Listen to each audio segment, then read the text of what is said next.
Hello, everyone. Welcome back to another stream, the second one this week. We're getting ready to jump on in. I have an awesome stream planned for today. We're actually going to compose a track based on the score from the hit movie Obsession, which is tearing up the movie theaters right now. Such a good time in the world of horror films with a lot of cool content creators who are YouTube directors and YouTube creators who are coming out and releasing films on the nationwide scale to a much more mainstream audience and having their films featured in these amazing theaters and seeing the reaction. So for today, we're going to jump right in. We're going to start with an ambient style Obsession inspired score based on the first track on the OST, on the original soundtrack, which is titled Obsession. And so that's what we're going to work on today. All right. So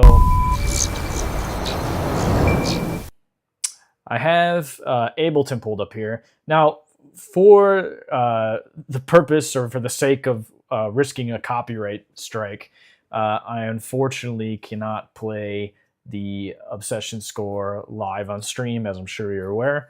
But I highly recommend you check it out. So it's composed by Rock Burwell. You can see it on YouTube. Here, I'll pull it up real quick so everybody can kind of see. Obviously, like I said, I can't play it, but we can take a look at it. So it has a pretty vast track list, and you can see it has a bunch of different tracks on here. But today we're going to focus on the very first track, which is titled Obsession. Like I said, this is the theme for the movie itself. And it's a very interesting theme that we're going to break down a little bit here in just a second, because it features some elements for being an ambient track which show a good understanding of musical knowledge from music theory and the way it's crafted to the tension created and the play on emotion. So what makes this really interesting is the track actually starts out in a major key and it modulates to a minor key. And so you have this feeling, which I feel matches the premise of the movie. And for those who don't know, the premise of the movie basically is an obsessive girlfriend. This main character finally dates this girl that he's obsessed with, and he comes to find out it's like his worst nightmare. And the opening theme kind of captures the essence of that emotion. So, for example, it starts in a major key, all happy. It's kind of that butterfly phase. And as the theme goes on, it becomes deeper and darker and switches into a minor key. And so that's what we're actually going to focus on today. And we're going to do something very similar to that. I've prior to the stream, I've actually gone on here and I've organized some tracks that we're going to use. The difference between this and if you tuned in for the stream last week is in this one in particular, it doesn't have the detuning sound that we get with Backrooms. So Backrooms has this very like wobbly pitch modulation sound where it kind of goes in and out of tune, and you get like the tension, the horror tension from that. Where this one is, it doesn't have that wavering. It does create tension in its own way, but it doesn't have that pitch wavering quite as much. It does still have a lo-fi sound. That's the interesting thing about both these scores and what they share. And you kind of get the tension from other things. Like I said, the switching from major to the minor key, and also the relationship with the minor third versus the major third, which we'll talk about in more detail as we go on. But that's what we're going to do. So like I said, I have some sounds pulled up here. I actually have the Prophet 10. I found this really cool pad sound on the Prophet 10. So From what I was able to find, just through my own kind of research and messing around with the composition with the Obsession song, it modulates from the key of B flat major to G minor. Now, the interesting thing about those two keys is B flat major and G minor are actually relatives to each other. So in the key of B flat major, G minor is its minor relative and vice versa. So modulating between the two keys is relatively easy in the sense of music theory. But also the interesting thing about that is going from a B flat major scale to a G minor scale, you're getting the change of and in the tension from the minor sixth. I'm sorry, excuse me, from the major sixth in the B flat scale. So in the B flat major scale, the major sixth is. Or excuse me, no, I was yeah. I'm getting a little confused myself here. Sorry. In the B flat major scale, G is our major sixth, and it's the tonic of our G minor scale. So that may sound a little confusing, and I didn't help by stumbling, but it basically that allows that modulation to happen and also create some tension. So we're going to focus on that a little bit, and we're going to do something very similar to that. I think we might do it in a different key. And then there's also this very cool melodic walk down line in the Obsession score, and that is kind of the main theme that plays throughout the entire movie. And what Rock Burwell has done a really good job here doing is kind of an old scoring technique that we don't really hear in modern film anymore, where you have this reoccurring theme that happens in orchestra music. For example, if anybody saw Disclosure Day, John Williams did it throughout the entire score. So it's interesting because he does the same thing in the Obsession score, but does it in a way that is specific to electronic music instead of orchestral music.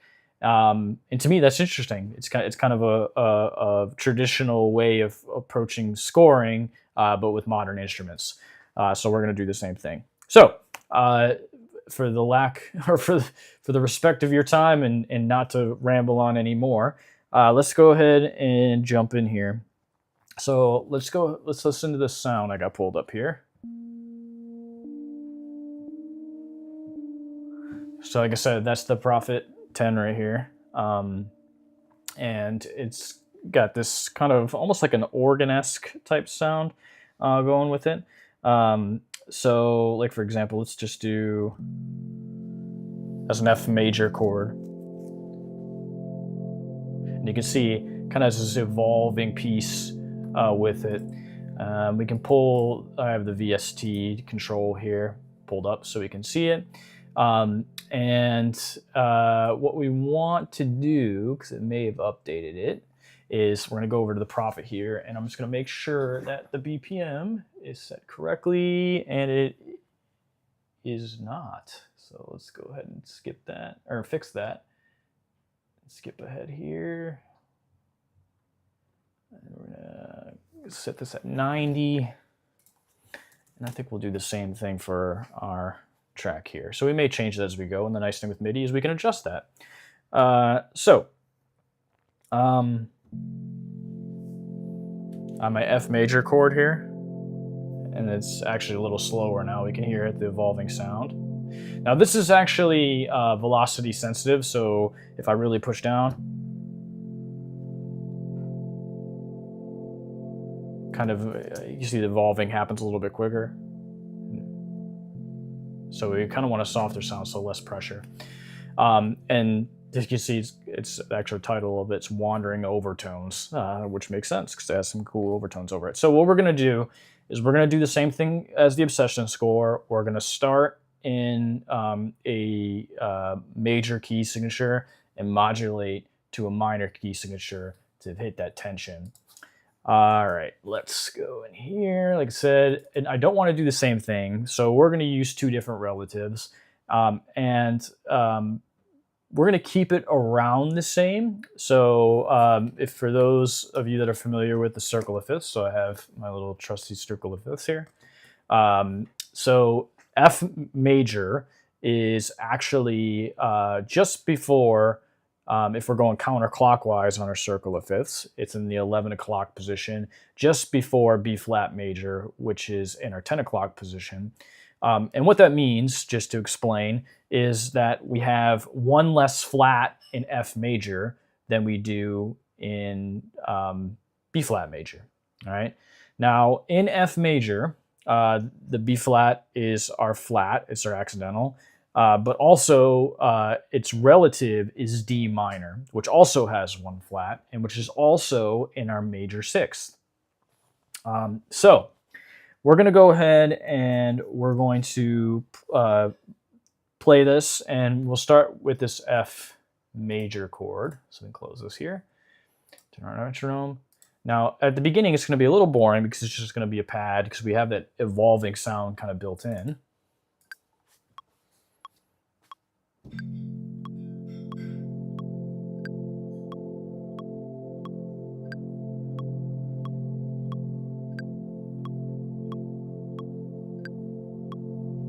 I'm going to go just 8 bars with this. You can see there's some movement.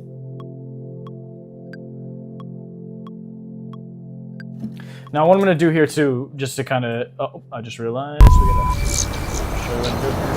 show you talking and I'm not showing you what I'm doing.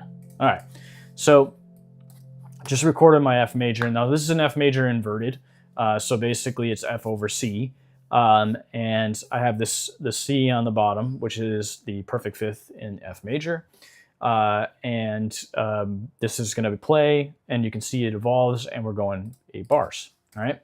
Now, with this in particular, like I said, we want to have some kind of lo-fi sound. So I have on my channel here, you can see I'm filtering out a lot of the high frequencies to give it a little more softness. And then I also have reverb on here as well. The Pro R2, which I swear by. Best reverb on the market, in my opinion, for plugin by FabFilter. And it's kind of given us our atmosphere. Now what I might do, just again, because we're holding one note and we're also getting some feedback here, so let's fix this real quick. Okay, turn her down over here. All right, a little bit better. Okay, I'm actually going to modulate our envelope here on our filter and have an LFO that kind of goes back and forth, so you see, and we're just going to have it just do a little bit, about 10%, and we're going to change this to synced, and we're going to do about, let's do every one, when the rate means every measure. So right now we're going to have this kind of modulate over one measure to kind of give it just a little more movement. And actually, let's give it just, see, I actually think that's too fast.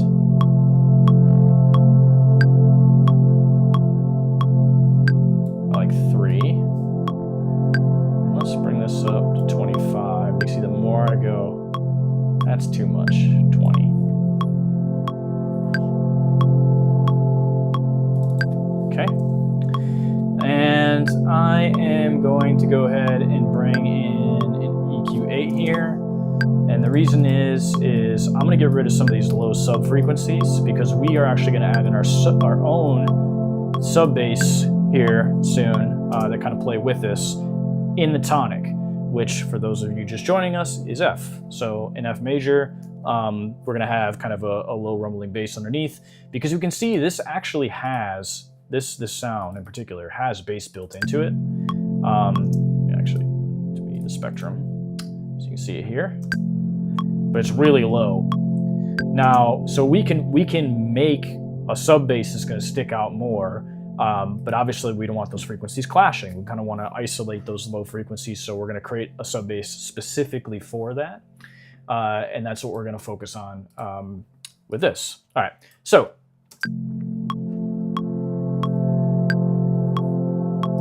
Nice evolving pad here.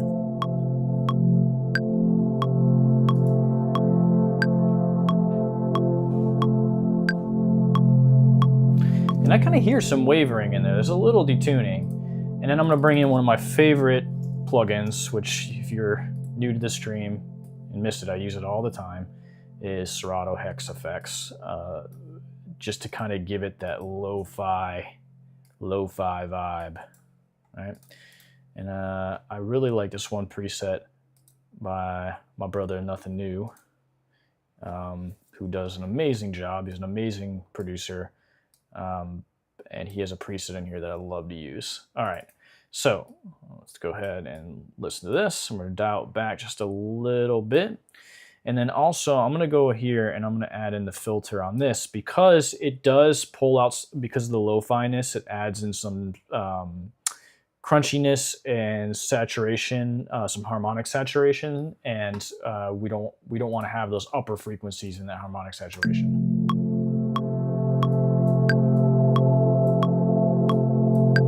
Okay. So you can see that's like really overdoing it. Just want a little bit. And I'm going to go into my parameter option here, and I'm going to turn off the crackle because I don't want to do that. And I'm going to turn up the warp, the wow, and the flutter.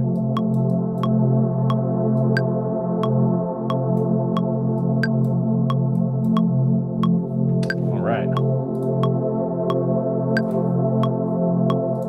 I still think this LFO is moving a little too fast, so we're going to bring, I think we do we're going to do 2 phrases, right? So 8. So it's 8 measures. So it's going to be moving really slow. And let's bring this down to like 15.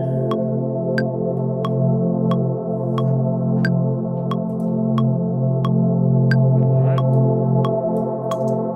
Okay. I'm going to stretch this out a little bit.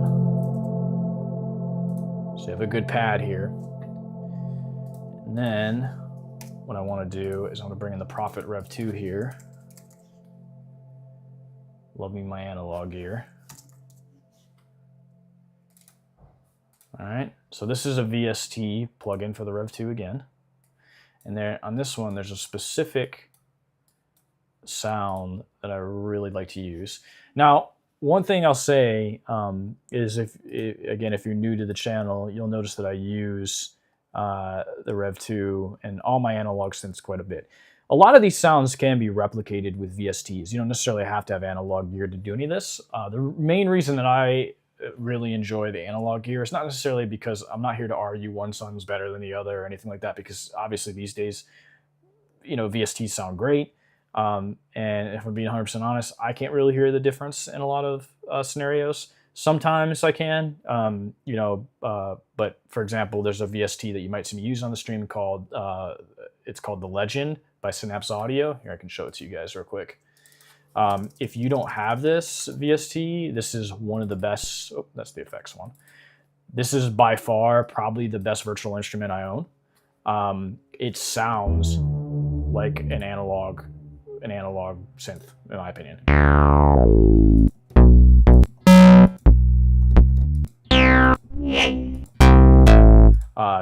It's definitely, at least in my opinion, the closest sounding thing, and I use it all the time. Matter of fact, I actually just used it on a record that I did for a licensing opportunity. It was the only VST I used out of all my analog gear, and I used it underneath to give some thickness to the bass, which is crazy because normally one of the main reasons a lot of people like to use analog gear is because it's through the bass sounds fatter, but I got something really good out of that on the record. But anyways, so if you're seeing me use this stuff, don't think you can't use any of it, because you can. It's just that I personally prefer to use the analog gear just because in my particular situation, I get familiar with the sounds and the presets and what they are, and there's not as many with these, and I know I can go to it for that particular sound. I kind of, like I say, I kind of look at it as like my orchestra, right? Or like, different sounds, just like, if a composer's looking for violin, they know what the violin's gonna sound like. I feel the same way about my virtual instrument, or my analog instruments versus the virtual instruments. With my analog instruments, I know what I can go for. I know where it is, and I pull from there. All right, so Velo strings. This is one of the presets that I love using on the Prophet. Let me just make sure. Yep, we're good. And we're actually going to turn down our cutoff here. So it's really low, and we're going to get rid of some of this release on our amplifier. Okay. We're going to pull up the right sound here. And we're going to 15. All right. Should be good. And so let's give it a little more. I'm going to go up to, let's try 25. Perfect. All right. And all I'm going to do is copy this down right here and delete C and G. And I'm going to pull in F here.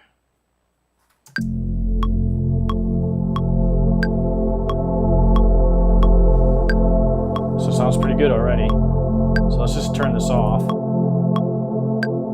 It disappears. Nice little rumble underneath. So if we take that, you can hear it. And what I'm going to do is, and I like to do this a lot with this particular synth, is I'm just going to modulate my cutoff frequency here. Just kind of, again, give it movement. So, you know, I think with ambient music in particular, one thing that I noticed is actually helps me as a composer is to make I guess what I'm trying to say is sometimes I feel like with ambient music, especially drone music, which is like really popular on Spotify, you almost have to limit how much you're doing. You don't want it to be too busy, obviously, because a lot of times people are listening to this while they relax or while they sleep or one of those things. And I think one of my problems as a composer is somebody who likes to write very complex music is I always want to add more. So what I've learned over time is just to do different things with filters and give things automation and movement.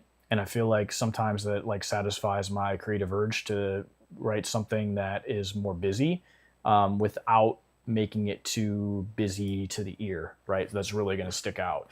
So one of the things I would recommend is when you're writing, take that into consideration. Maybe instead of adding something new melodically or adding something new instrument-wise for a certain texture or tone, maybe instead focus on doing modulation with the filters. I think it helps out a lot. So what we're going to do is we have our filter here. So this is filter 1. Now on this particular sound on the Rev 2, how it works is each oscillator, or each stack, I should say, not each oscillator, but each stack, because you can stack multiple sounds on top of each other on the Rev 2. That's one of the nice things about it. That's one of the reasons I love to use it. Has its own cutoff filter. So we actually have 2 here that we have to take into consideration. So we have cutoff 1, all right, and then I'm going to go back in here and cutoff 2. Move it a little bit so we can see it here. Hit the little plus sign, and we're just going to copy and paste this over because in this particular case, I actually want them to be the same. And I think this is too high, so we're going to actually just want, like, again, just a little subtle movement, just like we're doing with our filter on the Prophet X here. So 2 Prophets, 2 different things.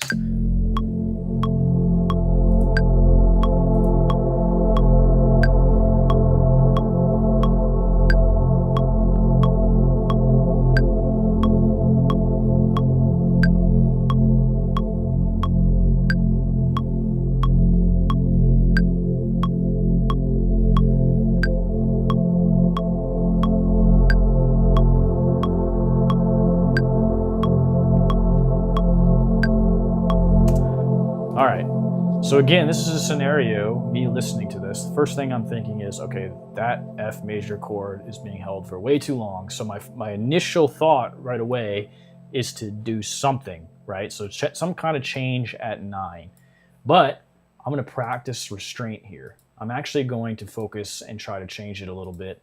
I'm going to instead try to bring in another sound that happens at 9 without changing these underlying tones. But before we do that, I'm going to go ahead and we're going to just record these two because right now they're just MIDI. And I'm actually going to, it's going to be a little boring, but we're going to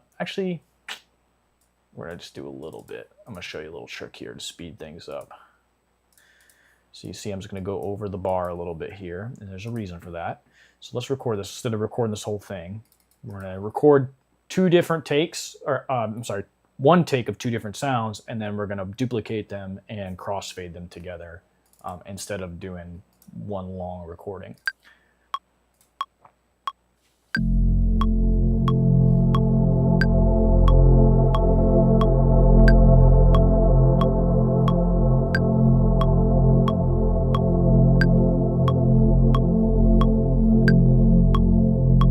This is playing, I'm listening and I'm thinking of ideas. I already just thought of something right there on bar 5. Little texture sounds we can do in the background. I'm thinking some kind of arpeggiated sound. And I actually have a VST in mind for that in particularly. The Moog Model 15 has a cool little arpeggiated sound, and we might come back to that.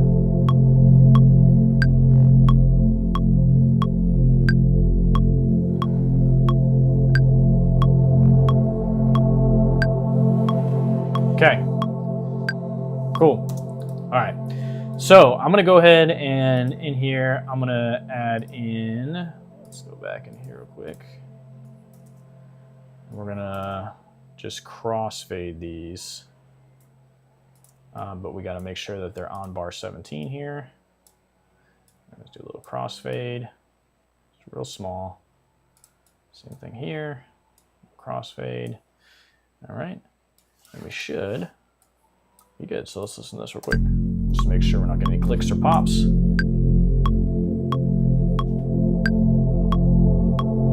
Nope. Perfect.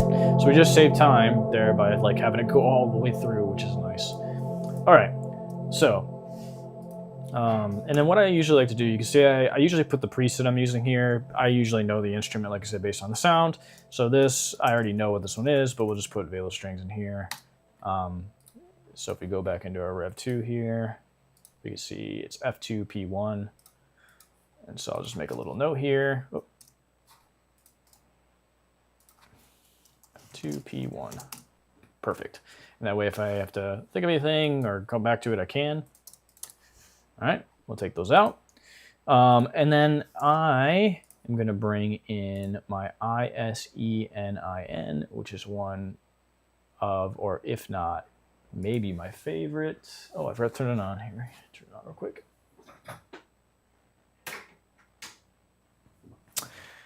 It's a Black Corporation synth.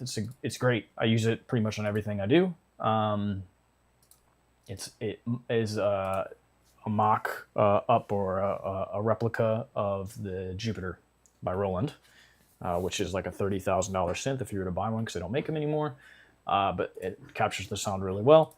And so this is what I like to use. All right. Okay, let's see if you load it. Here it is. All right.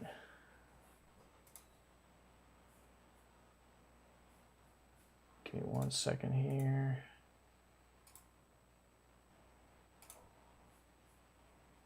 Okay. All right. So there's a plugin that I like to use, Max for Live. So this one actually doesn't have a VST plugin. It's a little annoying, but somebody made a Max for Live MIDI program changer, and so I'm just going to use that. And I think I did. I had some vintage from yesterday because I was doing something yesterday. And we just got to go in.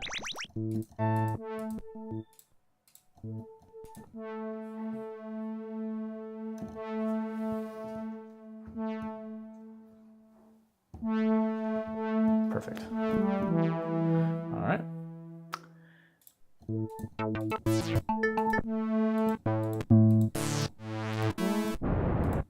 There's a sound in particular that I'm looking for. I always get them mixed up.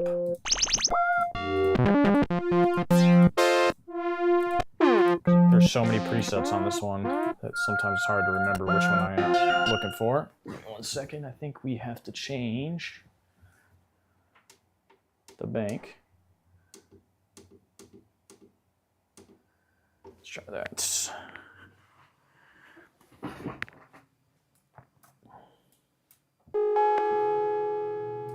I think this might be the one.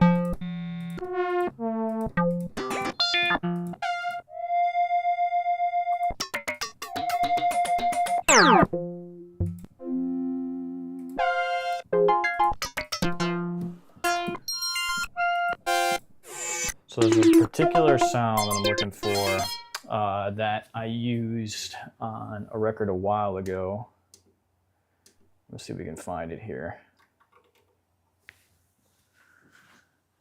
Like I said, this one's a little bit more difficult to use just because there's no VST plugin with it. And I think, yeah, that's the user setting, I thought so.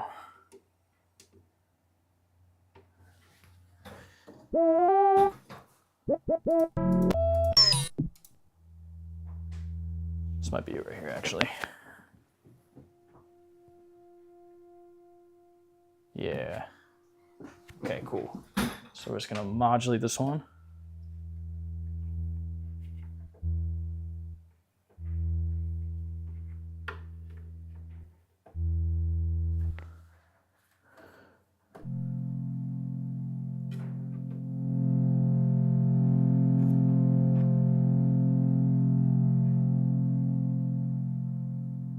Beautiful.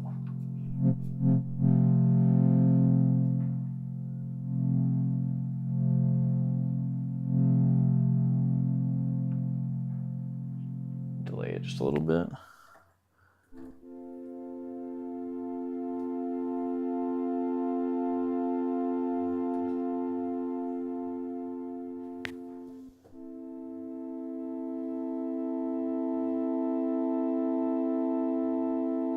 Awesome. Okay. All right. So we got a cool little sound here that we can use. I'm going to go ahead and bring in Pro R here. Okay.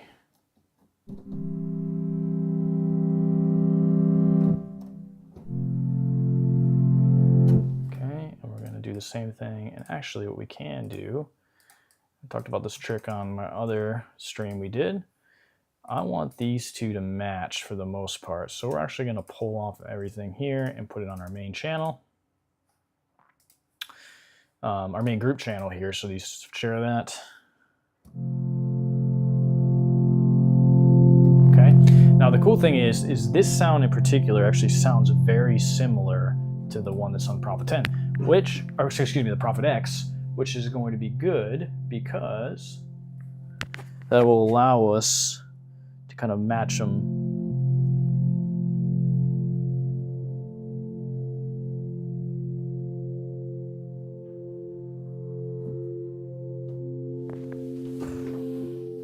And we're going to bring in right here, I think on 9. So let's listen to this for a second and try to play it.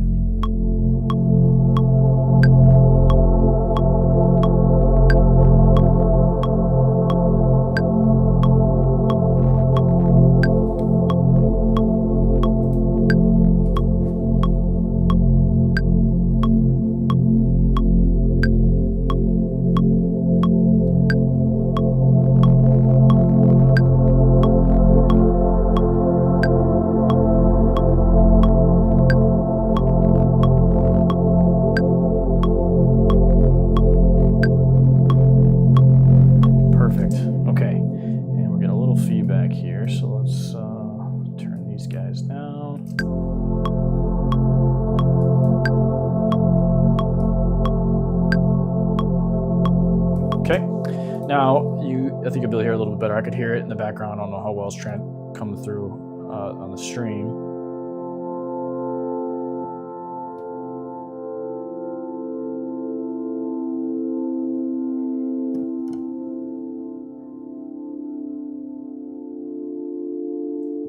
Okay.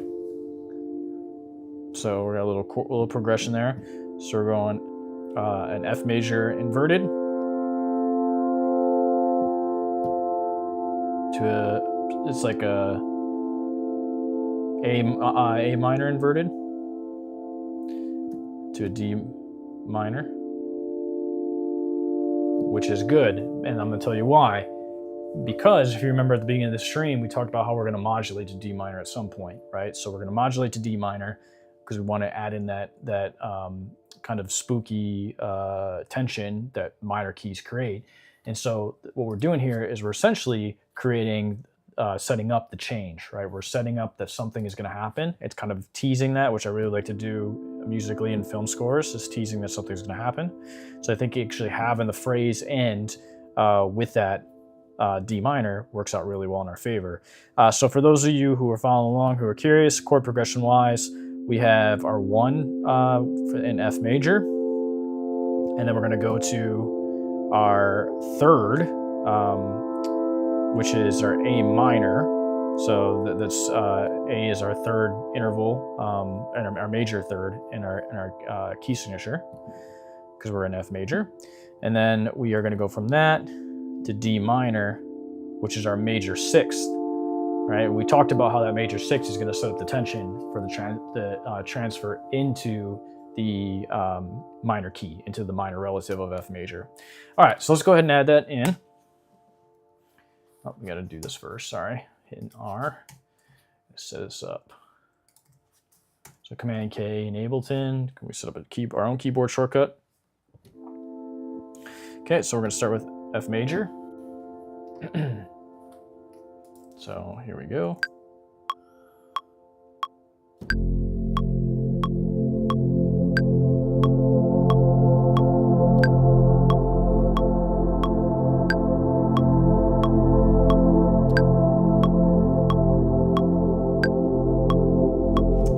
So close. What did I do? F major, A minor.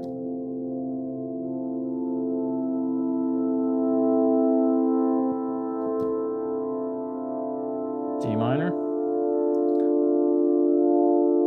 we're going to let that play. That'll get us our tension. So F major first.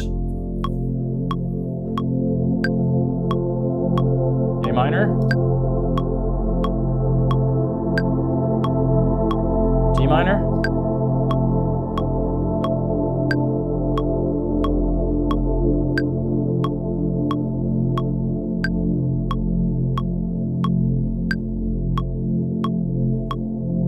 Okay. I actually like that. Okay, we're just quantizing here.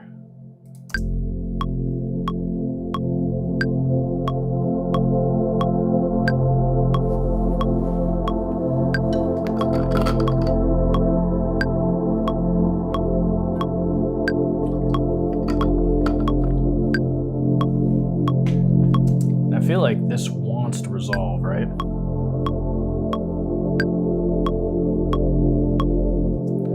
So we could, just as a show, to make it feel like something's happening,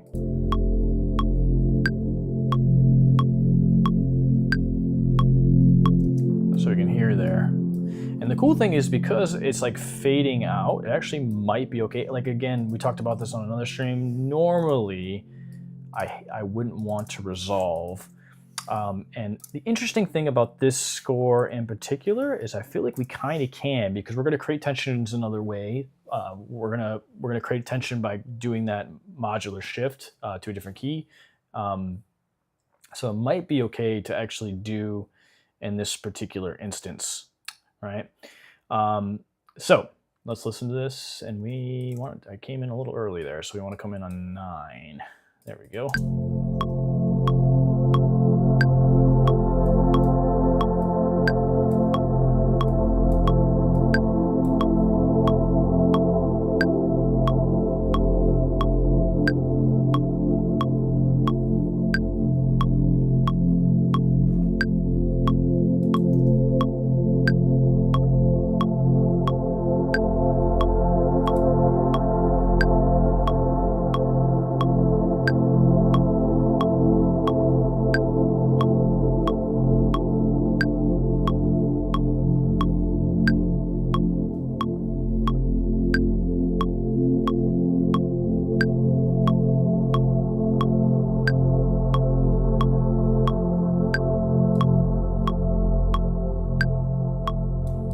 Okay, so I'm just trying to set this up because I think what we're going to do is we're going to do our transition here at 25.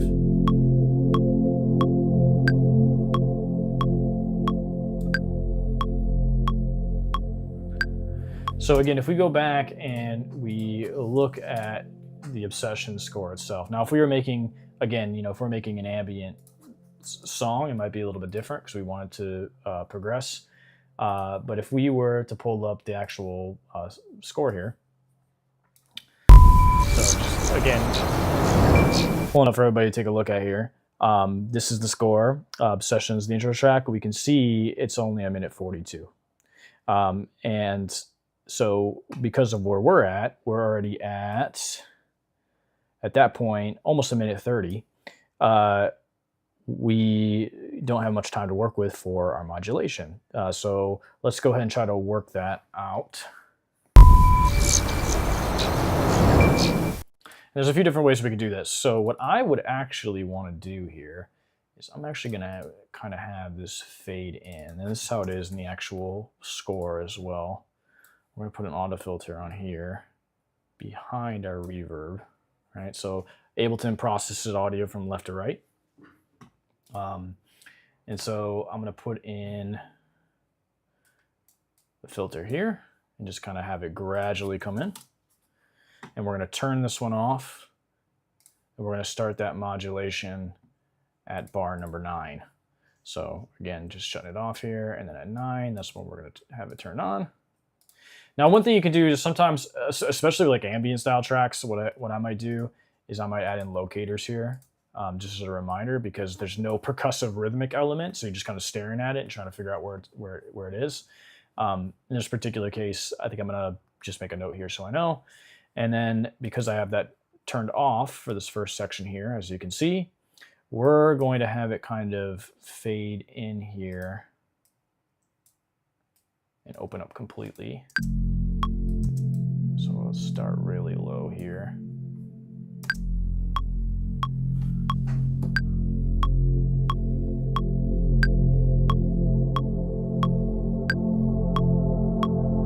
Now, I do have other ideas for this too. I haven't forgotten, like I was telling you.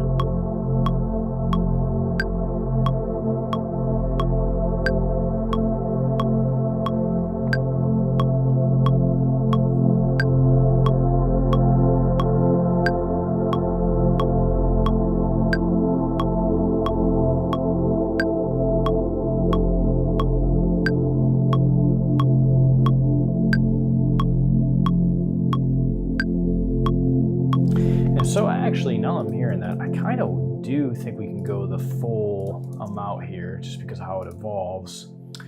And we can bring this in a little bit later. So,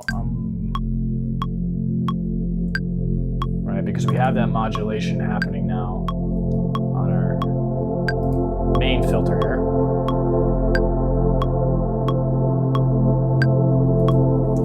Okay, so let's go ahead. I want to just solo this. So this is the ICNIN. Sounds really pretty. Just giving it a little more attack, filter attack there. I'm sorry, not filter attack, excuse me, amplifier attack. And we want the filter to kick in right away. So that's on our main amplifier envelope there.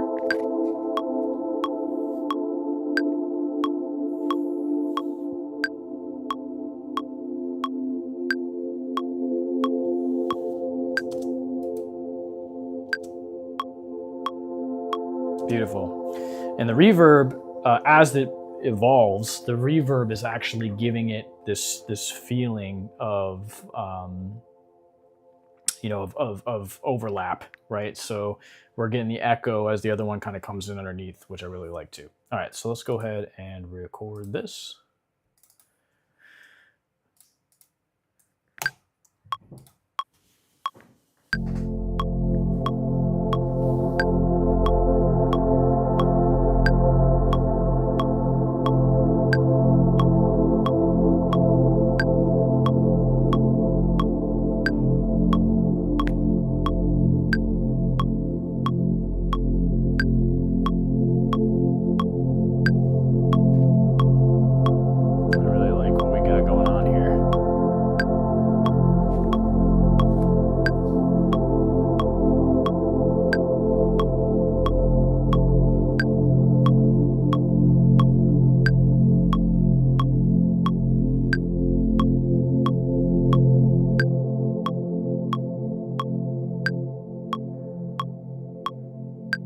fade out there.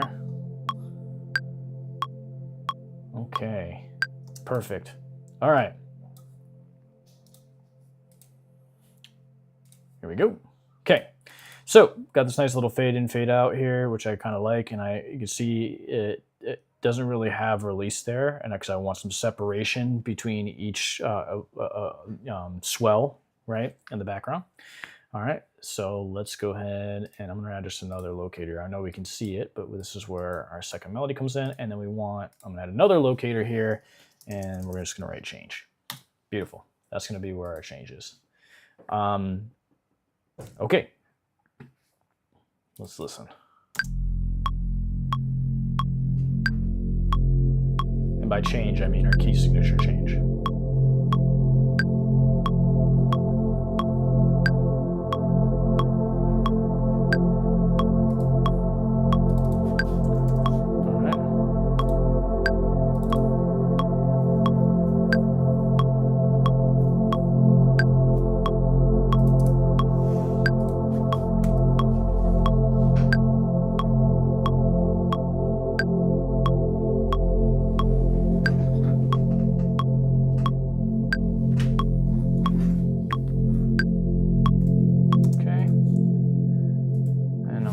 For my bank number here, so I can write down which one we used.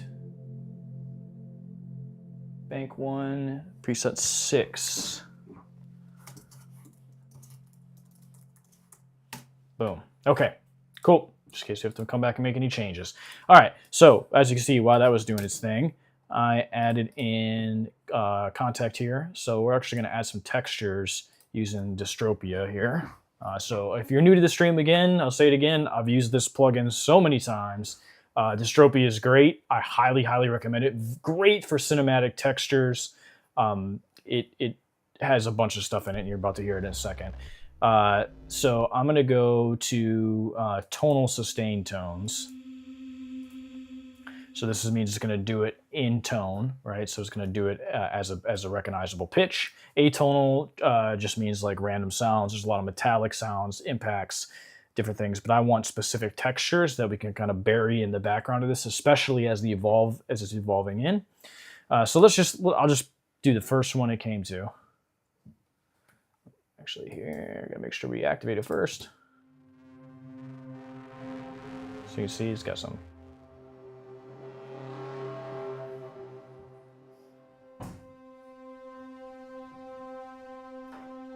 So it sounds like some string.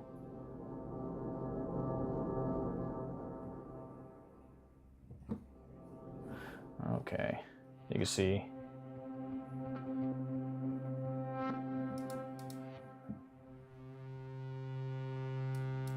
All right, let's go through some more. I'm not really a fan of any of those.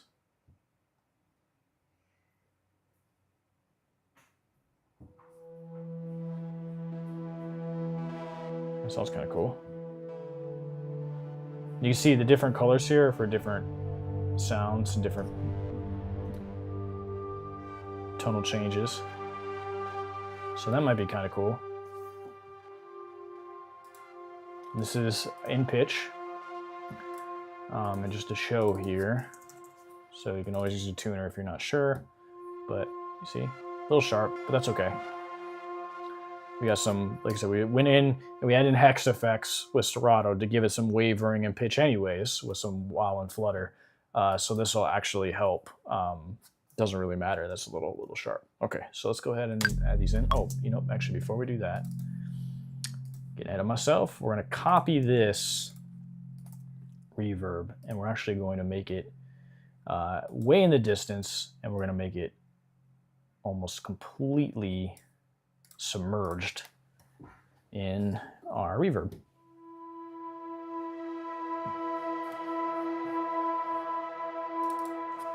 And we're actually going to add an auto filter here. Let's take off some of those high frequencies.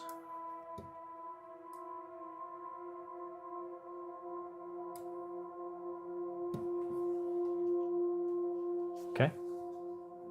Very soft.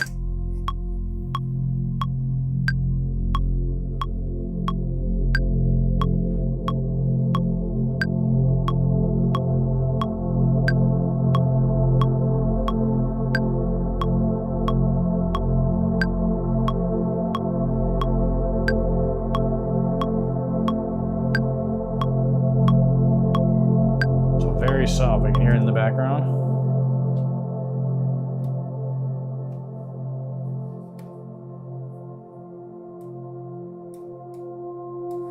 Okay.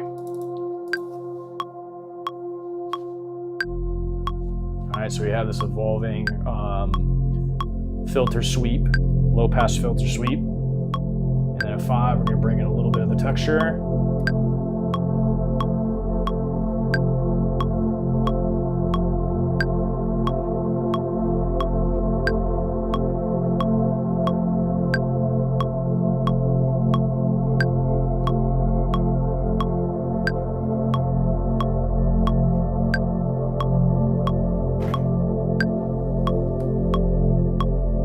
Okay, a little late there, so we're actually gonna bring this back. And I had the major 6th in there, but I want to hear with the 5th actually.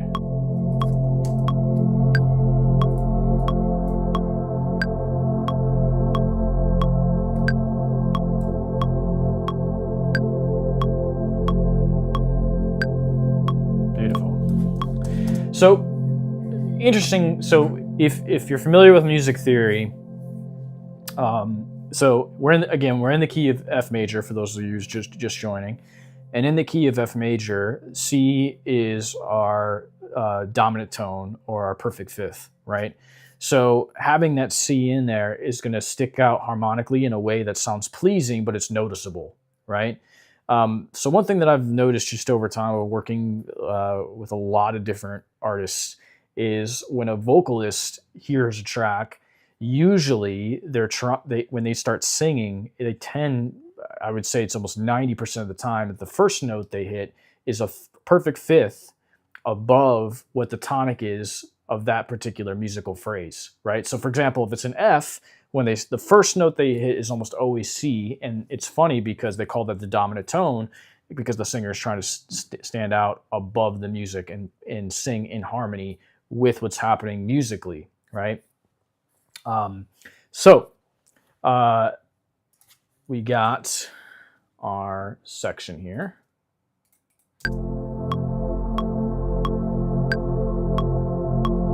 Some nice evolution.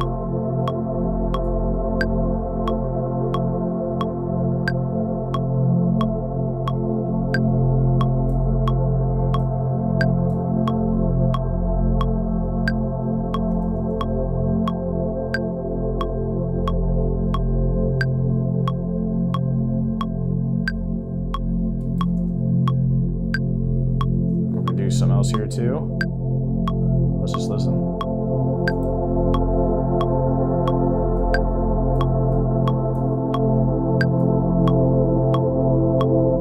It's good drone music. Ambient sleep music. Which is funny because, again, going back to what we're doing here with the Obsession soundtrack, this is kind of how it starts, right? It's kind of this like dream state, right? I think that's one of the cool things about the score is the theme is essentially very dreamy, right? Which is how it starts. And again, going back to the premise of the movie being that he's in this honeymoon phase with this girl before he realizes she's crazy, that you're creating this feeling of butterflies, right? A dream state, and I think that's captured really well with the ambient music. Okay, so let's go through. Let's see what else we got here. So this is very similar. Actually, is it the same one? So this actually might work really well because similar to the other sound, got lucky picking that. And we can do it underneath here because we're adding in more harmonies here, so it kind of might fit well. So let's listen.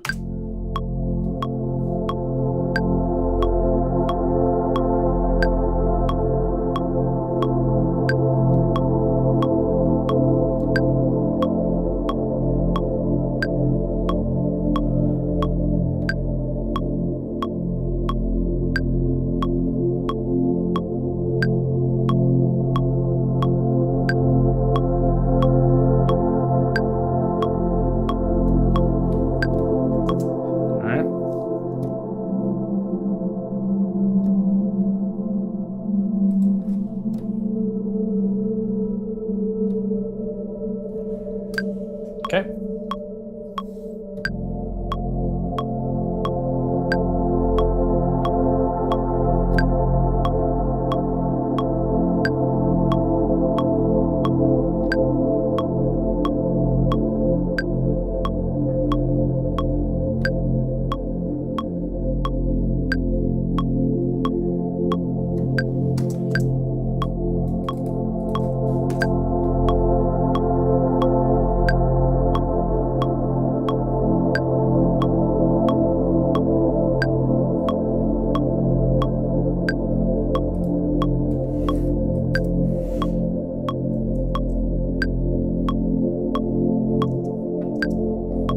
Let me sew these together.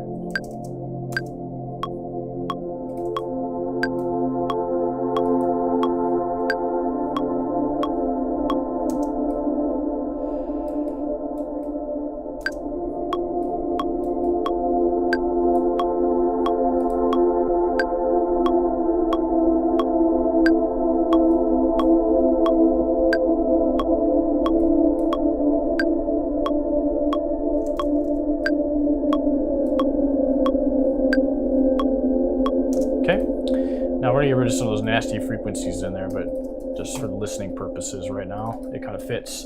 Okay, so the interesting thing is in our progression here with the ICNIN, or for lack of a mouthful every single time I say that, the Jupiter 8 clone, we're going, we're actually doing F to A minor to D minor back to an F inverted, but it works really well when we walk down because, again, that C is the dominant tone, right? So in the key of F, in this case, we're an octave lower, but it adds a nice little harmony to it, which sticks out. And instead of going back to F again, which is kind of boring in my opinion, we figured out a way to flip it, right? So in an F major chord, C is our dominant tone. It's the perfect fifth of that F major chord. So we can add on the bottom there to create a harmony stack, essentially, with our Jupiter 8 clone here. All right, so we have this cool sound here. So let's go ahead and I'm going to add in EQ8. And I'm going to just do a little notch filter here and a notch on our EQ. Get some of those nasty frequencies.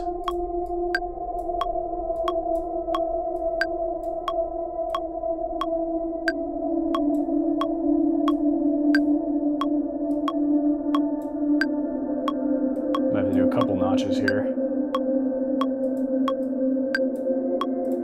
Looks like we're getting two kind of nasty parts.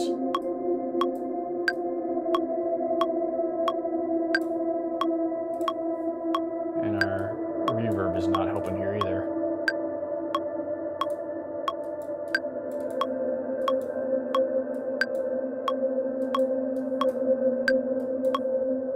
Okay. I'm gonna bury that so it sounds a little bit better. Okay, so let's listen to it all together. Oh, gonna unsolo it.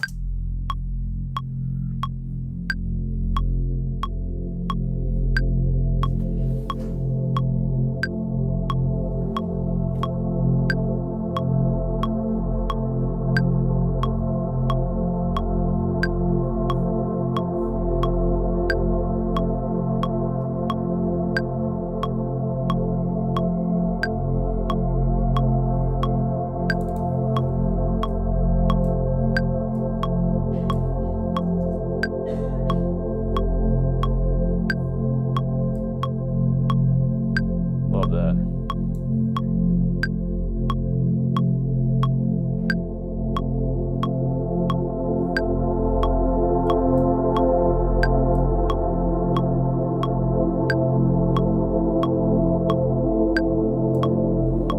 Now, there's still some rogue frequencies in there that I can hear that we'll get rid of.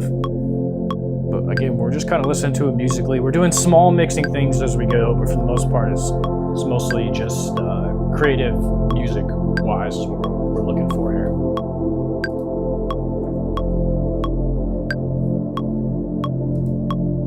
Nice, cool ambient bed, very relaxing, right? So yeah, so evolving textures, right? So this is like minimal creative process, which is interesting because I used to be, when I was doing dance music, everything was like very busy, right? Everything's going on. And over time, as I've matured as a composer and a producer, beat maker, whatever you want to call it, I've learned that it's interesting to do small, subtle changes that are noticeable, but don't take away and become too busy, where it's distracting, right? And it helps just shaping the sound, so it's not the same every single time. So these little subtleties. That's also another reason that I love using analog gear, especially anything with VCOs, or voltage controlled oscillators, just because they have a waveriness to them, because they're using electricity, and the voltage, it tries to keep it as consistent as possible, but you get small little fluctuations in the pitch.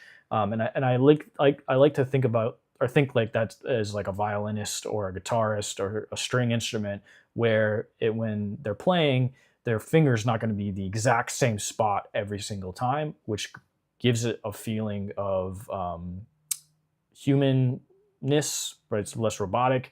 It's open to error. It's open to the subtle imperfections, which I think is what makes music great.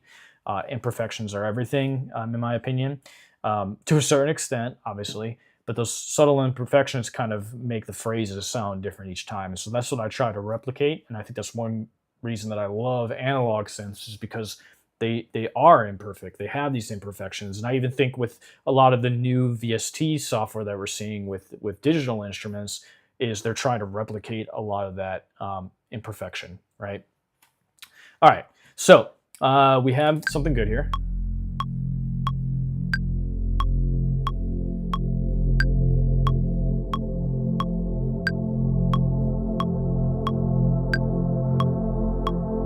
Man, but you know what I really want? I just really want to add in more imperfection. So what we're gonna do is, I have my 2600 here, and we are gonna just use the noise here.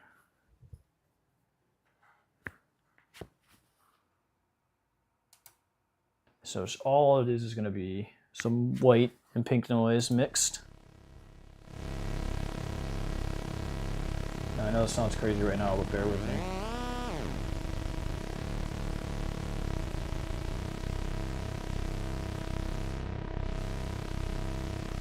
And we're going to filter out all those low frequencies.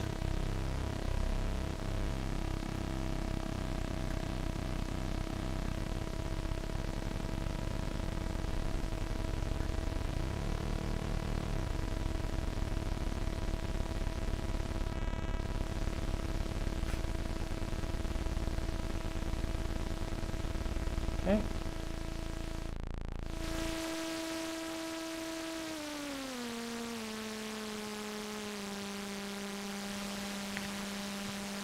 So all I'm going to do is capture some noise here. We're going to set this really low in the background, but before we do that, let's get a tuner on here. See if we can get it roughly in tune. If not, we can always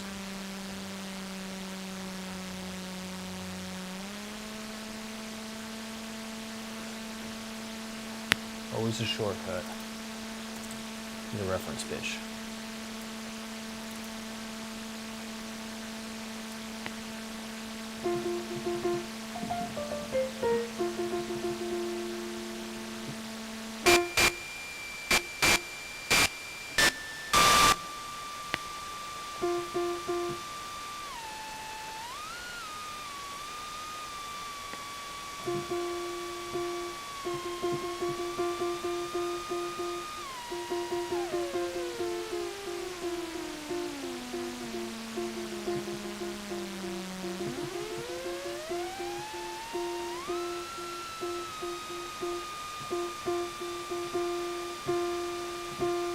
That's somewhat close. I think we can work with that.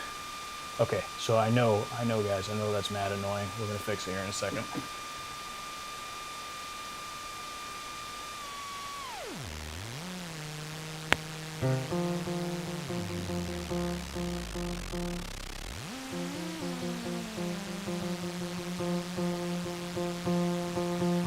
There we go, a little bit lower. Okay. So yeah, so I was just using the piano there to kind of lock it in, and let's record it here.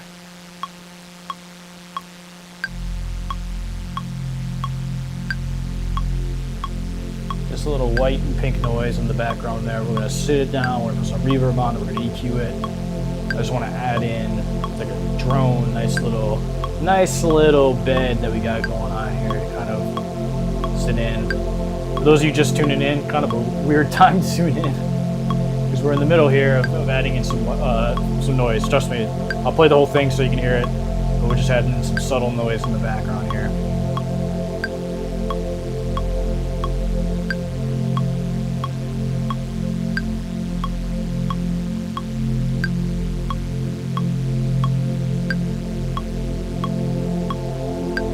Do our crossfade trick here again. Okay. Alright, so got a nice noise sound here. Alright, let's increase it real quick.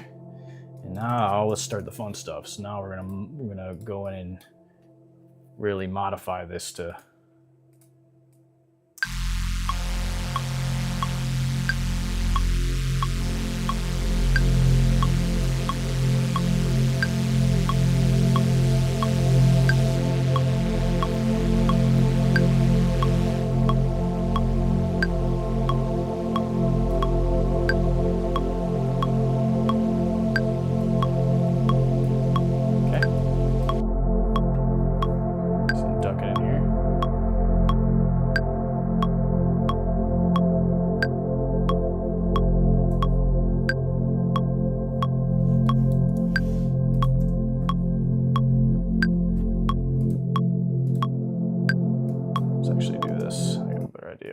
control over it this way. Oh. Copy everything we have here, except see.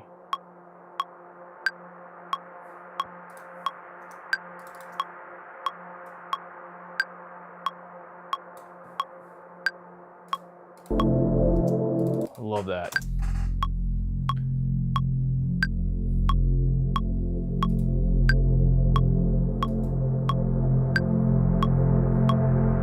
That's our white noise right there. Bring it back a little bit more.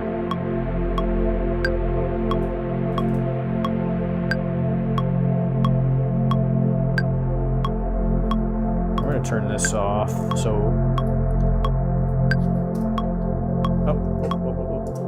so let's fix this. So on our synths, we have this automation coming in. But we're going to leave this on for the noise the entire time and let it do its thing the entire time. Okay.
It's really subtle in the background.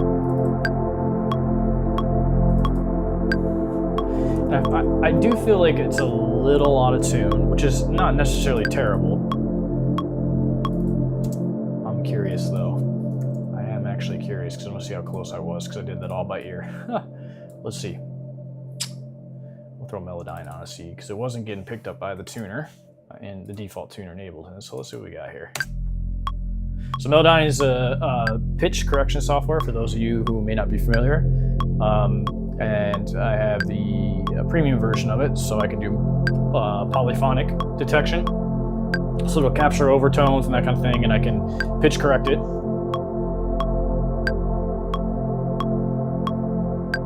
So I can hear it. It's really subtle in the background, which is really, really pretty.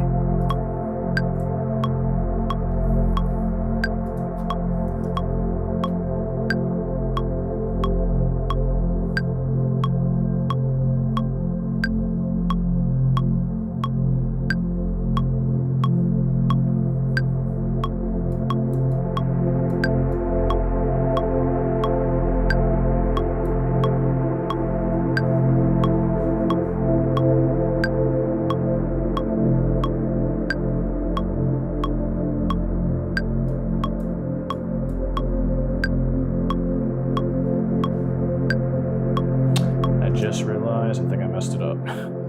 Sorry, guys. Oh, look at that. F almost dead center. This is a lot about my my pitch recognition there. That's pretty good. I'm actually pretty impressed. And you see we have some perfect fifth overtones there, which is excellent. Exactly what we're looking for.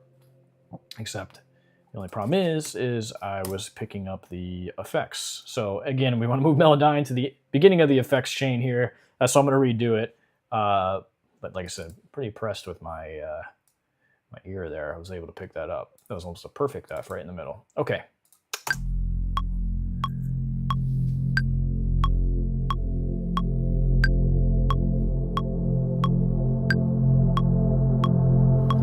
It's a nice swell in. Really pretty music bed. And the positive about all this is if it sounds this good and we haven't even attempted the mix yet, it's a good sign overall.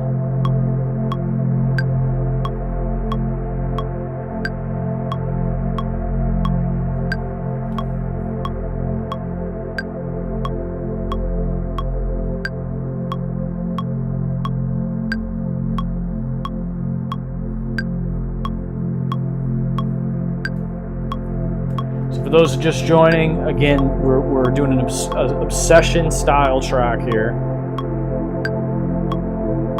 And if you've listened to the original score for the movie Obsession, which is the title track, the first track on the OST, it starts off this really happy or dreamlike ambient sound that evolves into something more dark, which we're getting to here in a second. We're still in the happy part. This is in the key of F major, and we're going to modulate to D minor.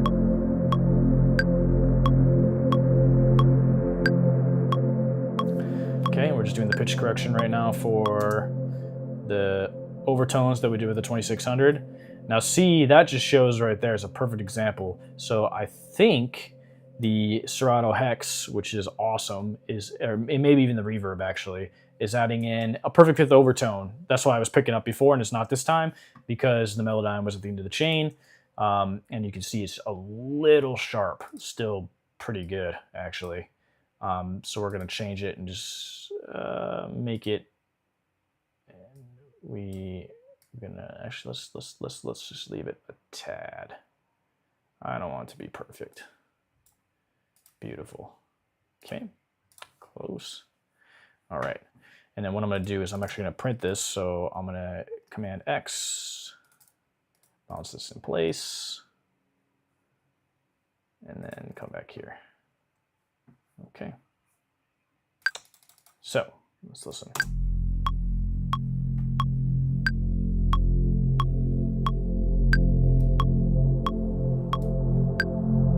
Nice lead track. It's funny because I feel like this happened with the Backrooms track also, which by the way I am releasing. I decided on putting it out. So if you tuned into the stream last week, the Backrooms track is going to come out. Put it out on streaming. It came out incredible. For those that missed the stream, you can go back and watch it on the YouTube channel. On my YouTube channel, it's up there right now, where we created a Backrooms inspired track, and I am going to put that out. It's coming out in 2 weeks. You hear me just kept. So if I drop this out, see, it removes that white noise. I actually kind of like it. We're going to bury it just a little bit more here. And we're going to dial back the reverb just a tad. Thinking like 50%.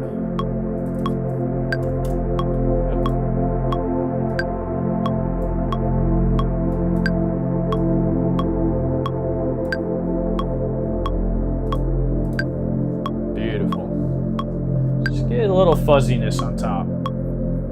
Helps the lo-fi-ness. Okay, cool.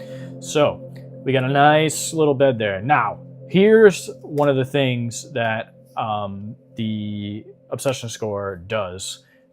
Is it does have a melodic motif that happens throughout the entire movie that is teased in the title track.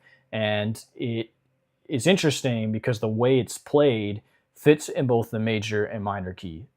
So Rock Burwell did an awesome job with this as well, because the way he designed this melodic motif that is essentially the character theme for the characters of the story is it can be used in a happy scenario or in a terrifying scenario, which is really good writing. I think the score honestly is very underrated. I don't feel like people are talking about it enough. It's one of those scores that I think is very unique compared to the vast amount of more aggressive or less sound designy style scores that we hear. It's great. It really sticks out, especially with that traditional approach of a melodic motif that happens throughout the theme. Okay, so I am going to open up the Prophet here, Prophet 10. And there is a sound that I want to use. It's called string. Where are you at? String pluck, I think.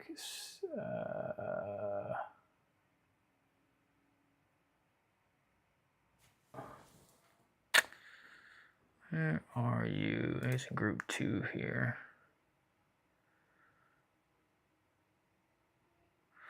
One of the things that I really like about this particular synth is it has some excellent vintage sounds. It's not this one, I don't think. If I remember right. I'm pretty sure it's... Yeah, I didn't think so. Where are you at? Sorry, guys.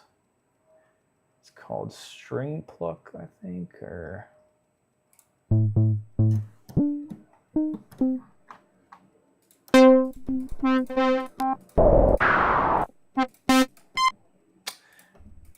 This is a new synth that I just got, so I'm still kind of learning some of the sounds here.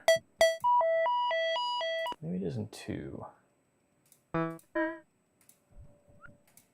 swore. I don't know, this sound too is a really good one. So just to kind of explain, so the Obsession motif is like something like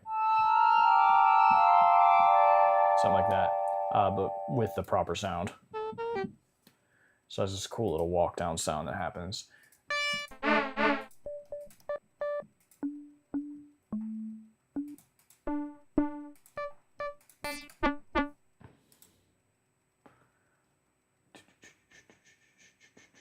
Let's see if I don't think these work. Yeah. Where are you? Where are you?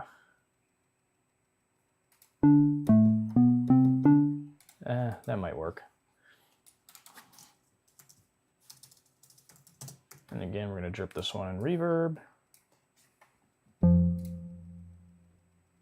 Very large, eternity, distance far away, pull this up. Don't want it to be bright, we want it to be wide. All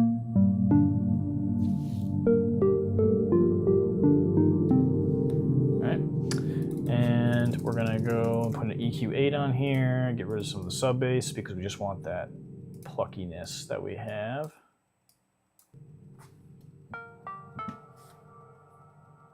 Too much.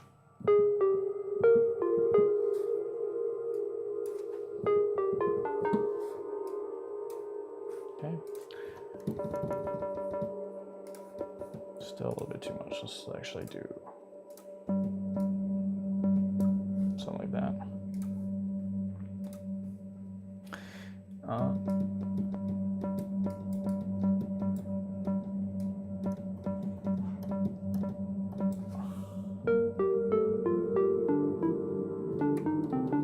Okay, so we're gonna do something similar on this. We're gonna do it right here.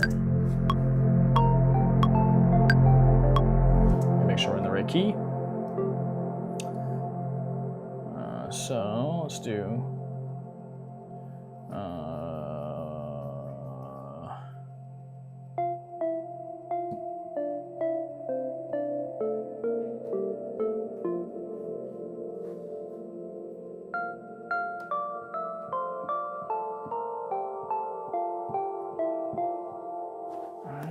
That sounds still not quite what I'm looking for. Let's see what else we got. Maybe we can find something else.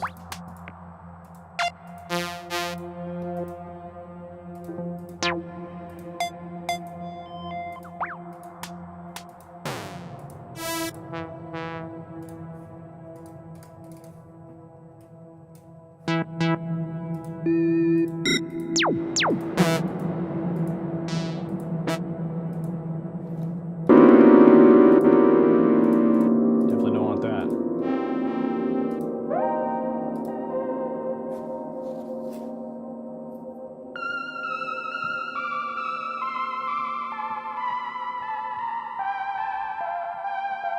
Might work.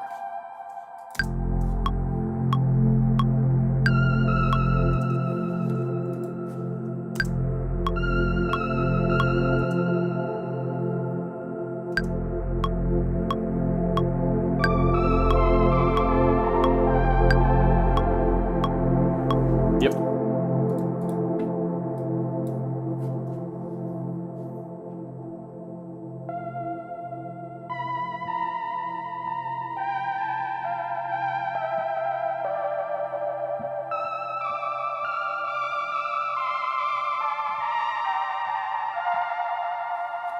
Okay.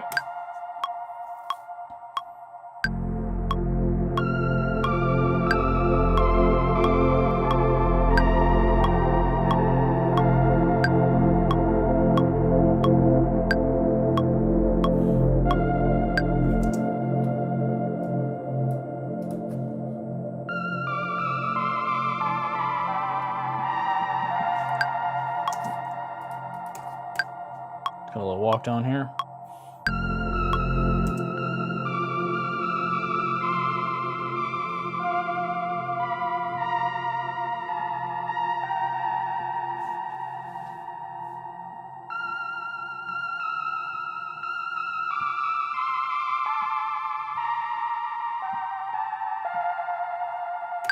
Change it a little bit.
Got a cool sound going here. Nice little walk down sound, I think, that adds a little bit to it. We're gonna make it sit better in the mix. Right now it's a little too bright.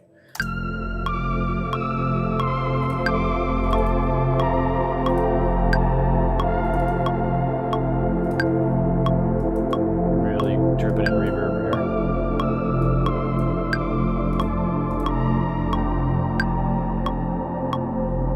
here. Yeah, sit in the back.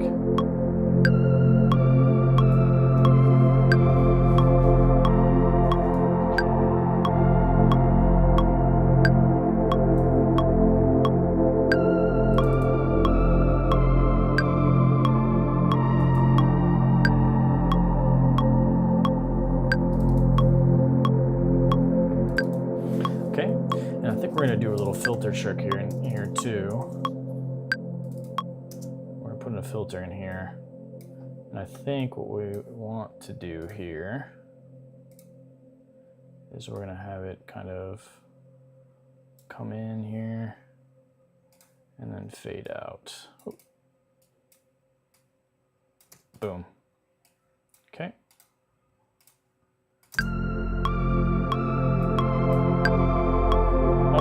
Gotta put on the right thing.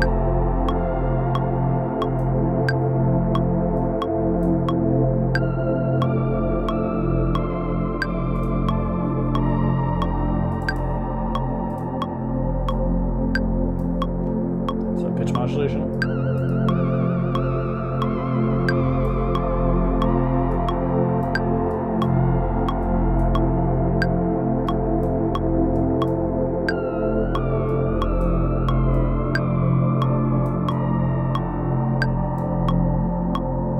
Just a little bit to make it sound a little creepy.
Yeah, so just like I like that because it's got, so again, you know, if we think about it from an orchestration standpoint, you know, in my mind, what I'm thinking is we have these really mid-rangey pads that are happening throughout the entire evolution of the track, right?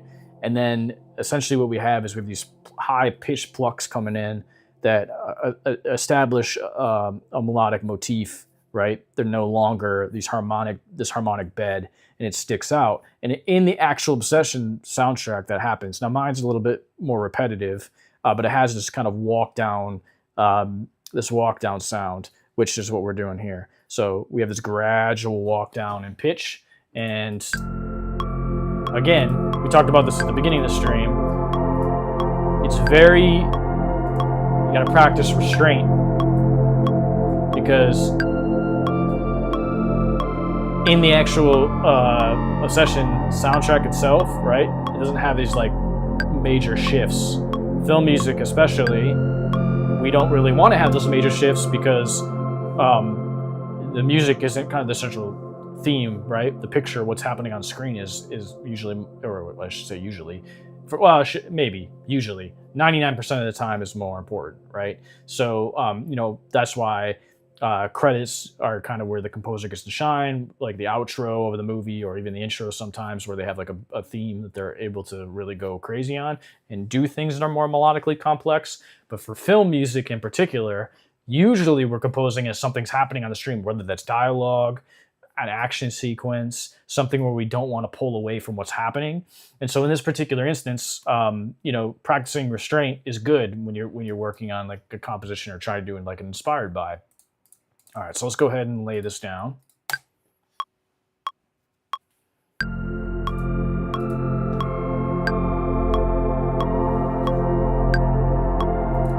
Oh, it's perfect. Perfect. But you know what we're gonna do? I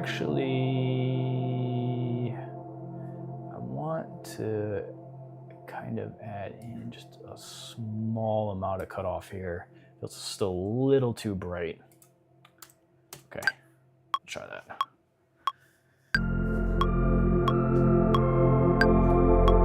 Maybe not. I'm gonna go back. Kind of makes it stand out a little bit. Cut through the mix, cut through those bed pad synthesizers.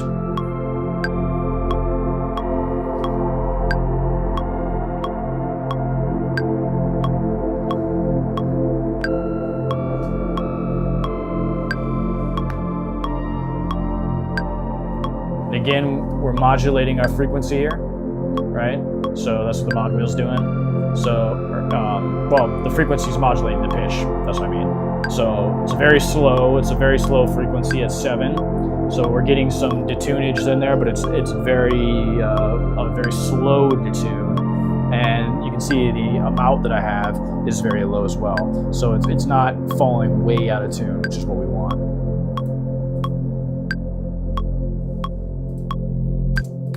Perfect. Okay. So I feel like we have a pretty good start here for our intro. All right, so let's just play what we got so far. Again, for those just tuning in, this is we're doing an Obsession inspired track from the movie Obsession, the title track on the OST, which starts out with this very major, happy sounding ambient track that matches the main character's feeling of finally getting to go on a date and be in a relationship with the main character, with the girl in the movie, and our main character is experiencing that before it turns into something more sinister, which is where we're getting, because we're going to modulate to a minor key. We're in the key of F major right now, and we're going to modulate to D minor, which I'm going to show here in just a moment. But let's hear what we got so far.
Nice. But you know what I'm thinking? So as I was playing, I want to play the whole thing so you guys could hear it. I'm actually going to add Serato hex effects onto here again. So for those of you who aren't familiar, Serato hex effects is amazing. Highly recommend this plugin. I've said it a couple times already on stream. But for those of you just joining us, it's awesome. And what I like to do is I mostly work in the lo-fi, and I have an idea. I want to add in some digital distortion on this particular sound. Now, I'm not going to go that crazy, but what I want to do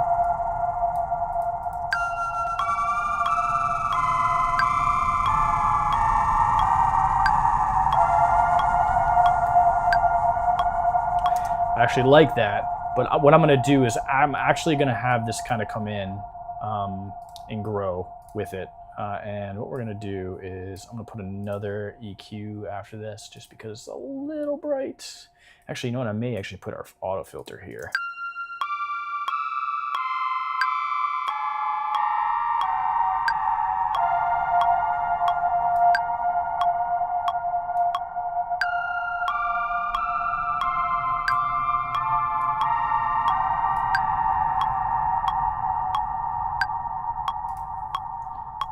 Cut all this low on our reverb here to get some low frequencies.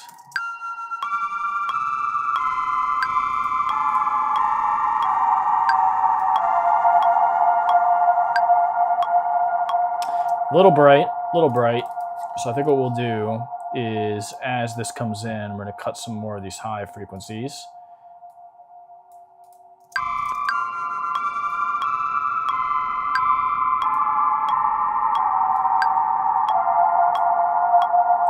Maybe not. Let's try this. A little bit too bright.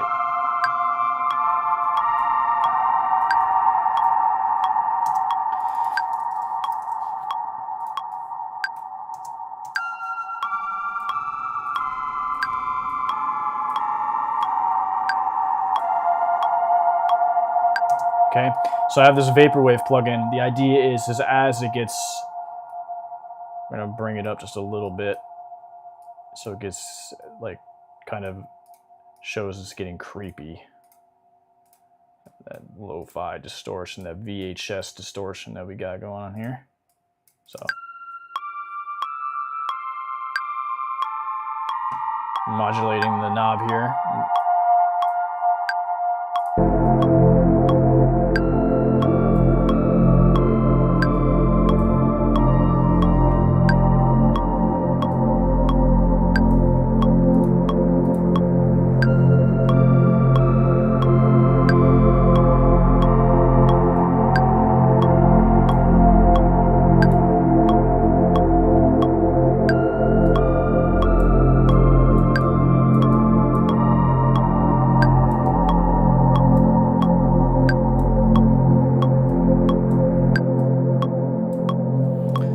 the idea here, the reason I'm using hex effects again is because I want to destroy the sound as it progresses. So we got the mix knob here, barely anything, and it's automating to kind of open up as it gets later.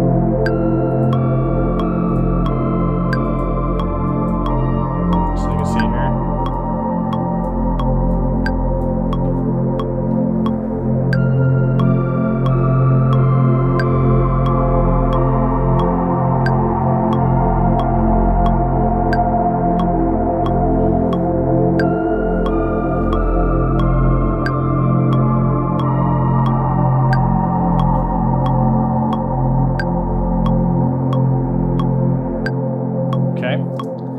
So, I think we got our part here that we needed.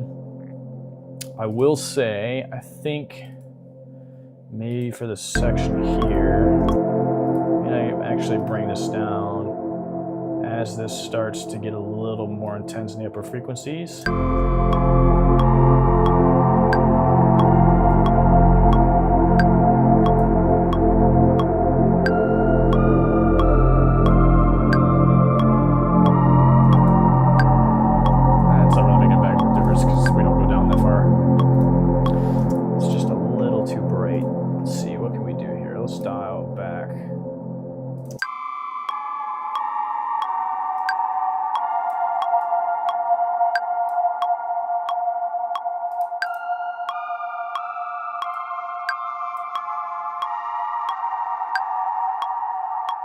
So I think it's this warm saturation here that's actually causing it.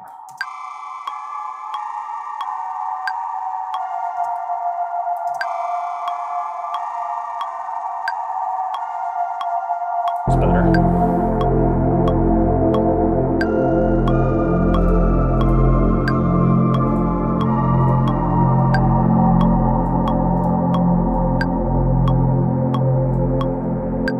Okay, we'll go fix some more in post when we do the mix, but so here's what we got so far.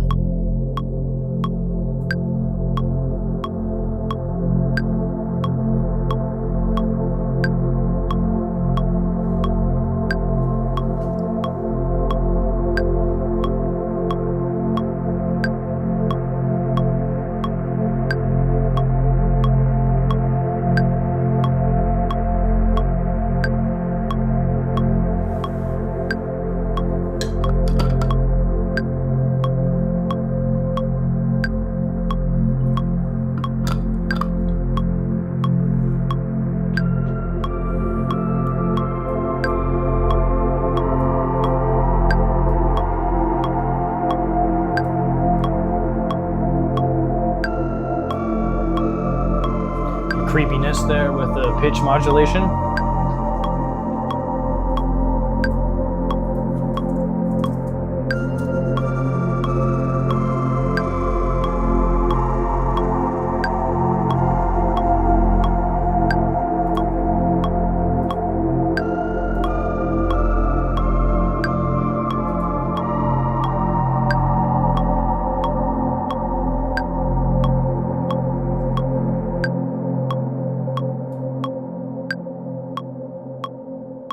Now, in the actual, in the Obsession OST, in the track, there is actually like a bar or 2 bars where it actually rings out, so it doesn't just jump right into pitch modulation right away. And so I think what I'm going to do, because we're already at 100, well, an hour, a little over an hour and a half into the stream here, and I like to keep these at about 2 hours. I think what we might do is we might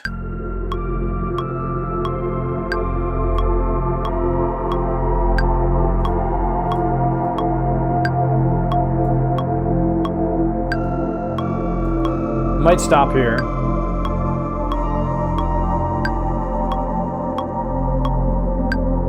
little under our 2-hour mark.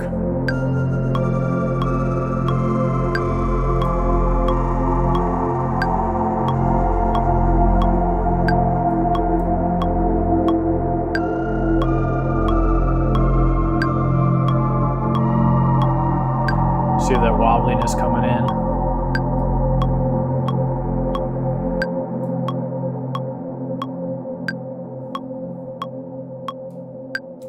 And this is, I think, so at 35, not time signature change. We're going to do 2 bars, and this is going to be our minor key signature change. And so we're going to go from major to minor. You know, honestly, let's see if we can at least come up with the bass line before we call the stream. I think we can get a good bass line going here. All right, so I am going to go back to the Prophet, and we're going to change the bass a little bit because we want to sound a little bit more sinister. And I have this sound that I like to use on the Prophet 10.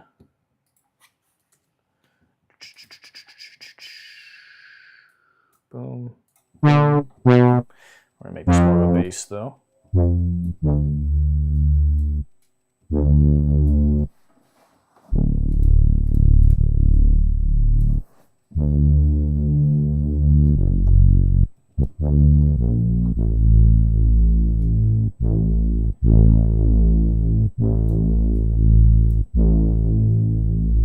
Okay.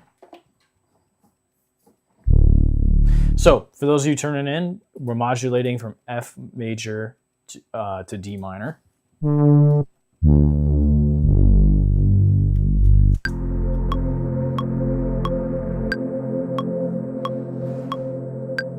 that reverb out.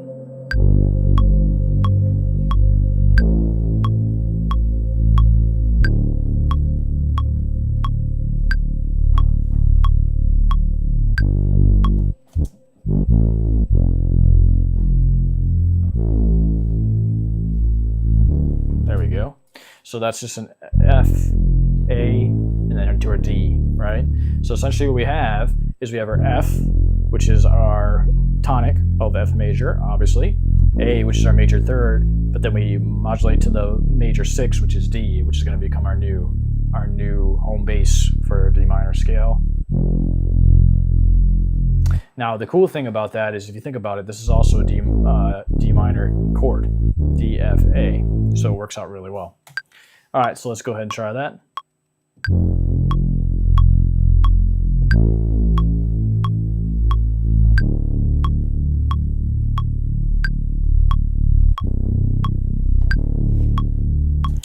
All right, well, let's change this a little bit.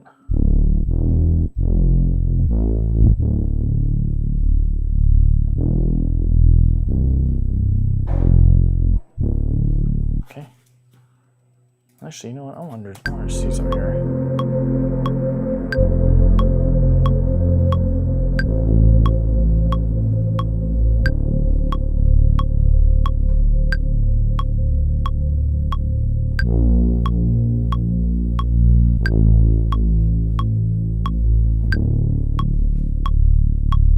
So I might actually be able to change it right here. I kind of like, we're gonna do a little bit different than what Brock did here.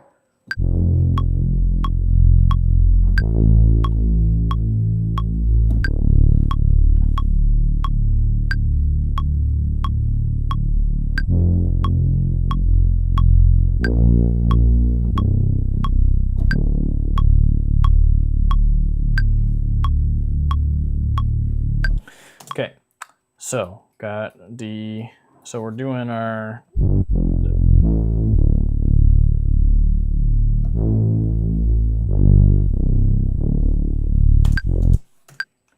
just trying to find that spot.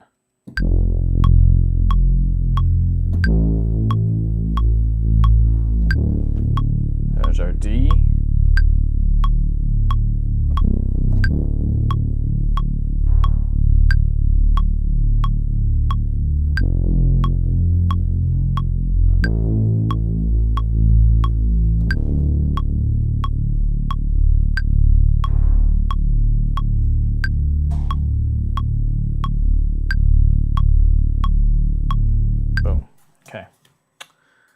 So our modulation happens right here, okay? And then we have our new key here.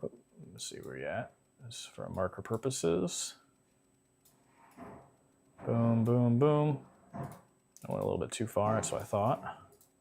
We're actually gonna take this and move this over here. Just have this play.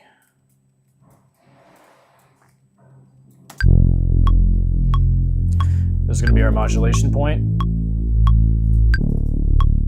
Okay, so coming out of this. Oh no! Oh no, I did it right. Okay, sorry guys. I was like, wait a second. All right, let me record this first.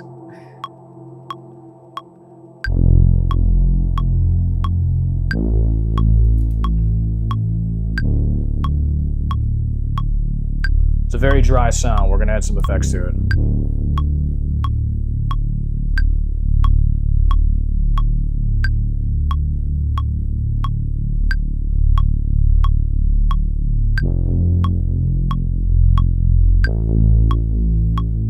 Actually, you know what I was just thinking? I made a mistake. I want to put this here so we can do our trick that I was showing you before. Try this again. All right.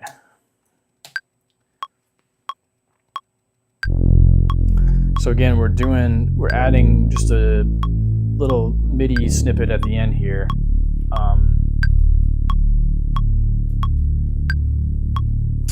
So we can duplicate it and then crossfade it instead of recording it multiple times. Gives a little more space to get creative.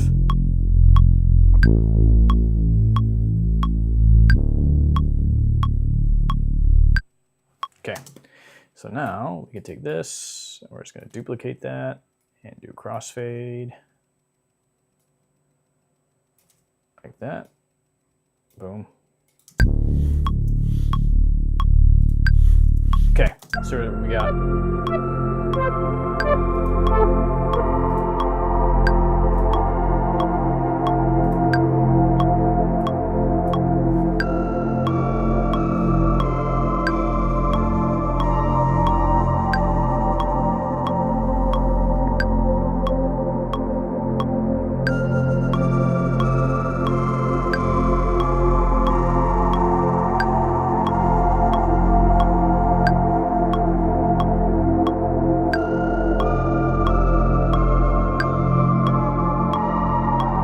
Get that detunage there, which gives it the creepiness.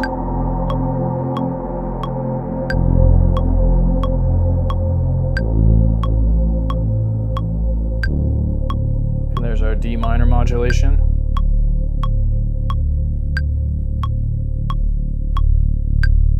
We're gonna add some stuff in here.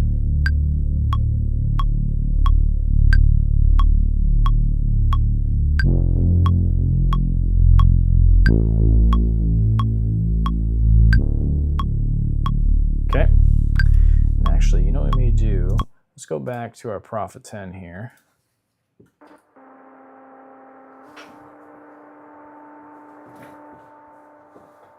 Okay.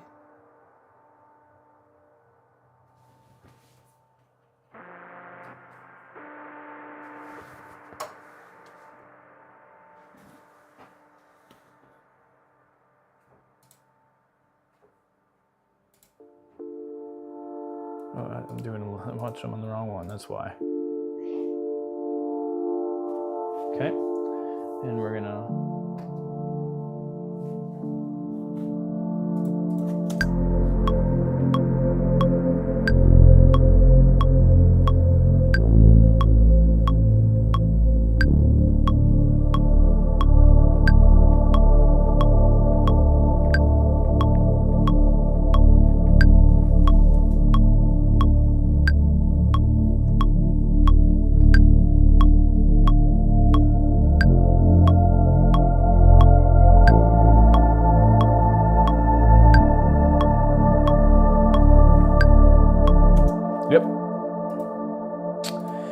actually, what I'm going to do is I'm going to create another one here. We're going to start this early and kind of have it fade in the same way as it did.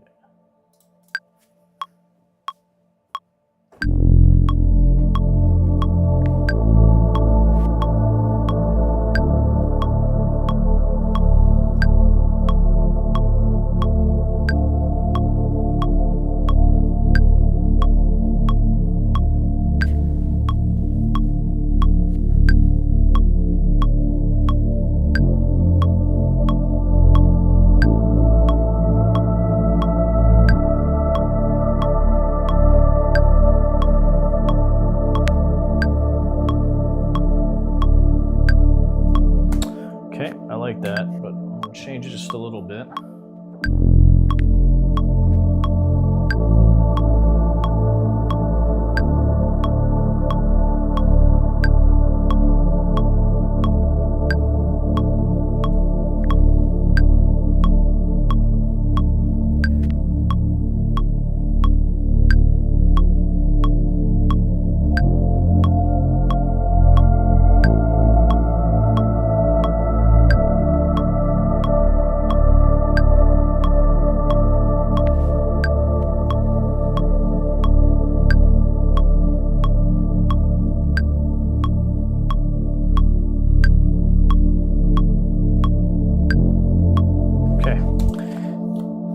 Crossover.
Definitely sounds darker.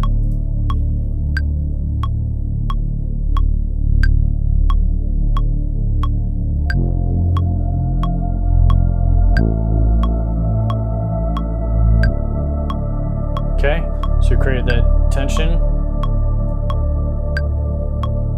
Definitely darker. Okay. All right. So, yeah, let's hear it from the beginning. We'll come back to this. Like I said, my goal is to keep these streams at about 2 hours because I know that they're just me basically talking. But here it is. What we got so far: Obsession style score.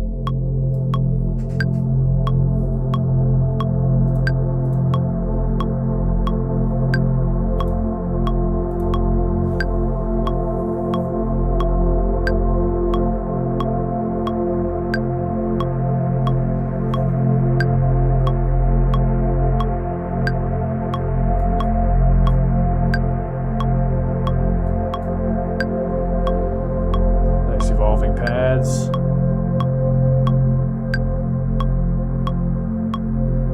We had our sinister melodic line.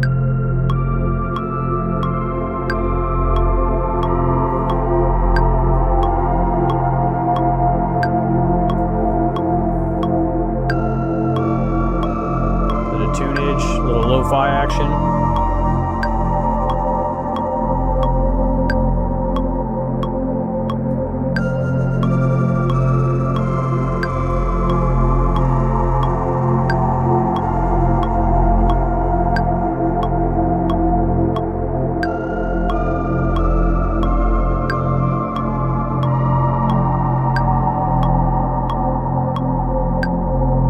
Let it ring out.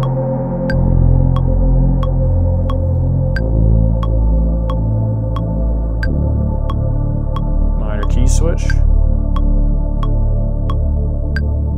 And then we're going to do something in here, but we'll save that for the next stream.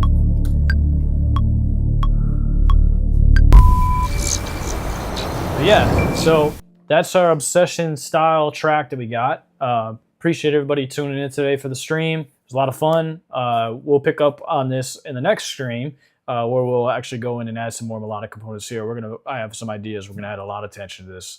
We'll add some pad sounds in there and really kind of make it sound creepy. More sound effects in the background using dystropia, and yeah, we'll get creative with it. Again, thank you for tuning in, and I will see you on the next one. Thanks again.